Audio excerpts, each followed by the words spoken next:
C'est une première pour les 9 artistes anglais exposés au Grand Théâtre d'Angers. Ce sont les créateurs du mouvement pop art et pour la première fois, ils s'exposent en France. 30 œuvres récentes de ces artistes sont exposées, mais savez-vous ce qu'est le pop art et comment le mouvement est né? Ils étaient tous très jeunes, ils étaient tous plus ou moins dans les mêmes écoles d'art en Angleterre et ils sont tous, à un moment donné, partis vivre aux États-Unis. Il s'agissait vraiment de sortir de l'expressionnisme abstrait et donc de se saisir des objets ou alors des signes du quotidien et de les présenter d'une façon différente et d'en faire véritablement de l'art. De l'art qui s'inspire de tous les jours, le pop art semble être encore à la mode aujourd'hui. Quand il est né dans l'Angleterre de l'après-guerre, c'était en réaction aux colis américains envoyés. Dans un pays affaibli par la guerre, la société de consommation américaine était ainsi dénoncée.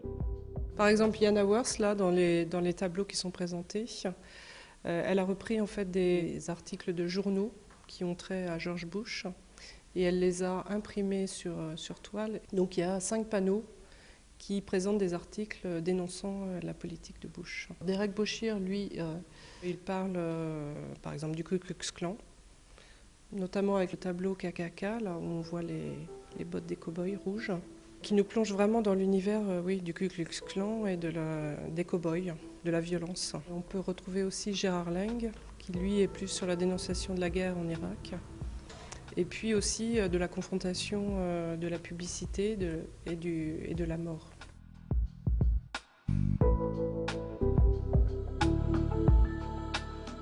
Triptyque, c'est jusqu'au 16 novembre dans 4 lieux, le parking de l'Hôtel de Ville, le Grand Théâtre, la bibliothèque universitaire et la tour Saint-Aubin. Et élément important, l'entrée est gratuite.